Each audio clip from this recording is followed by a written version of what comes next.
Assalamualaikum warahmatullahi wabarakatuh. Kami dari kelompok 4 ingin mempresentasikan riset perencanaan implementasi dan evaluasi produk UMKM yang telah kita pilih, yaitu Coach Phantom. Saya Selvi Permana Putri. Saya Muhammad Hidayat. Saya Diki Pradara juga. Ya, jadi di sini ada penjelasannya apa itu Clothes Phantom. Clothes Phantom itu adalah merek fashion lokal yang tentunya berfokus pada produksi pakaian casual modern yang digemari para anak-anak muda dengan sentuhan gaya yang kekinian, dinamis, minimalis, terus habis itu nyaman dari segi bahan dan kualitas. Brand ini tentunya menyediakan produk dengan kualitas yang tinggi, tetapi ramah tentunya di kantong pelajar seperti kita mahasiswa. Ya. Terus di sini ada segmentasi pasar UMKM. Pertama itu ada segmentasi berdasarkan demografi, geografi, dan psikologi. Apa sih demografi itu? Demografi itu yang ditentukan pada usia, jenis kelamin, terus habis itu lokasi, pendidikan. Kalau untuk geografi itu cuaca. Karena kan di Indonesia kan kita berdasarkan cuaca iklimnya iklim tropis, jadi cocok banget untuk yang kemana-mana berdasarkan cuaca yang seperti hujan, terus habis itu panas, terus habis itu angin. Ketiga itu ada psikografi. Apa sih psikografi itu? Lebih mengacu kepada minat, perilaku, dan penilaian orang-orang lain terhadap produk-produk kami. Terus habis itu dari audiens yang ingin dijangkau. Kedua itu ada kebutuhan dan preferensi pasar, yang dimana itu tren terkini dalam industri fashion tentunya, termasuk teknologi baru yang telah kita rancang, terus habis itu dari perubahan perilaku konsumen atau audiens dan inovasi produk yang tentunya kami bikin. Terus kita juga menggunakan alat analisis hasil untuk apa yang kita analisis pasar UMKM yang kita pilih ini, untuk memastikan laporan industri dan survei konsumen terhadap produk UMKM kami. Terus yang ketiga itu ada analisa pesaing. Kita menggunakan analisa pesaing yaitu SWOT seperti atau strengths, weakness, opportunities, dan threats terhadap pesaing utama tentunya. Kita mempelajari strategi pemasaran mereka, kekuatan produk, dan kelemahan yang dapat dimanfaatkan oleh pasar UMKM yang kita pilih. Ketiga, di sini ada timeline perancangan kampanye iklan. Kita ada timeline-nya pada tanggal 26 November kita mulai merancang ide-ide kampanye apa sih yang kita pilih. Akhirnya kita memutuskan untuk membuat poster dari UMKM produk fashion tentunya yang kita pilih di lingkungan kita.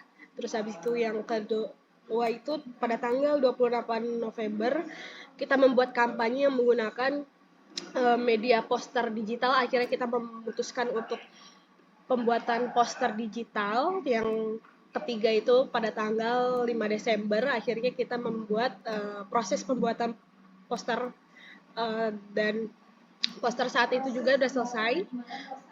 Terus habis itu tanggal 10 Desember kita mulai revisi poster, apa yang menurut kita kurang, apa yang menurut kita yang harus kita posting, apa kita analisis apa sih yang bikin tertarik audiens dengan poster-poster kita itu seperti apa. Terus habis itu tanggal 13 Desember itu kita mulai memposting atau meng-up hasil desain kami ke media sosial platform Instagram tentunya, yang dimana Instagram ini banyak diminati oleh kalangan dari milenial, Gen Z, bahkan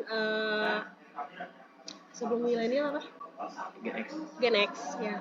Pada tanggal 6 Desember akhirnya kita pembuatan analisa dan laporan terkait kampanye yang telah kita posting. Akhirnya kita setelah selesai pada tanggal 6 Desember, jadi kita tinggal analisa bagian akhir dari analisis produk UMKM kami. Ini ada elemen visualnya, ada logo UMKM tersebut yang sedikit kita modifikasi. Terus ada dari desain baju,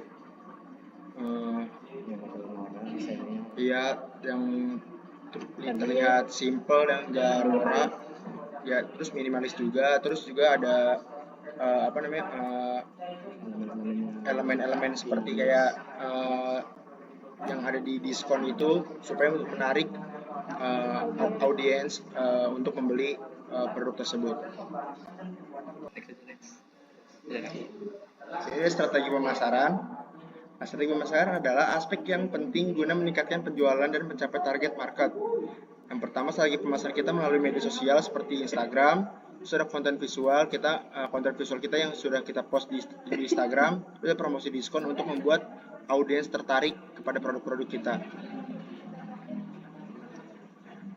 Dari pasar, yang pertama ada audiens target yang menjadi konsumen Lotus Phantom ini ialah anak muda, bisa dibilang dari umur 13 tahun sampai 22 tahun.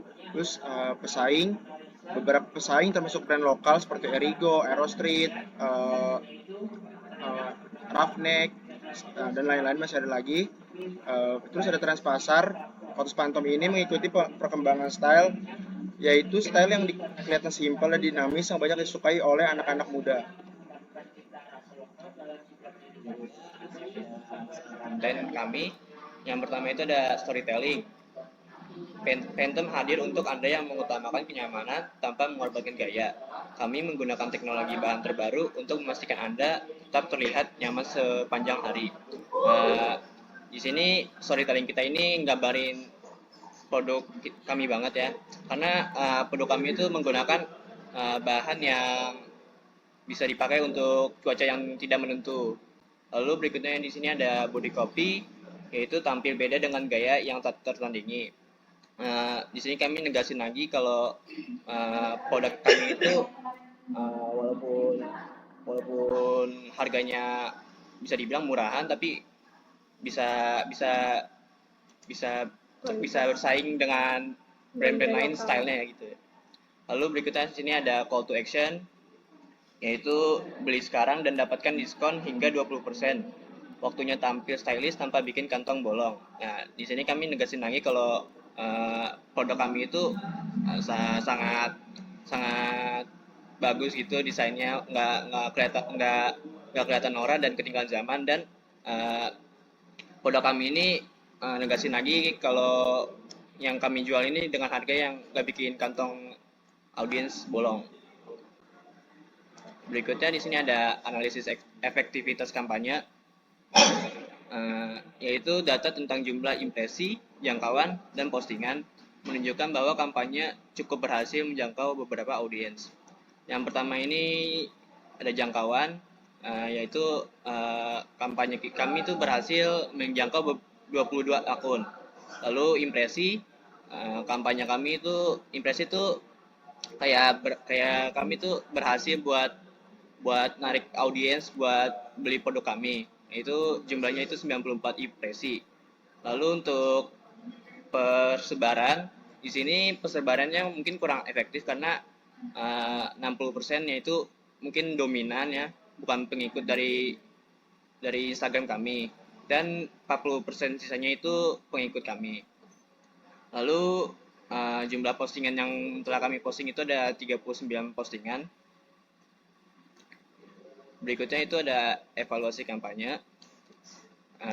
Berdasarkan kampanye yang telah kami posting di media sosial Instagram, likes yang telah kita dapatkan itu semua di setiap postingan rata-rata dengan like 10-13 like. Lalu komen di setiap postingan itu juga cukup relevan dengan apa yang kami posting. Lalu analisis kinerja, konten yang paling berhasil ialah poster digital, yang mana tuh 39 postingan yang telah kami posting itu yang paling berhasil tuh yang poster digital tadi yang telah kami presentasikan. Lalu mungkin saran untuk ke depan ke kampanye berikutnya itu mungkin kampanye berikutnya itu sesuai dengan umpan balik yang diterima audiens. Terima kasih atas perhatian semuanya. Assalamualaikum warahmatullahi wabarakatuh.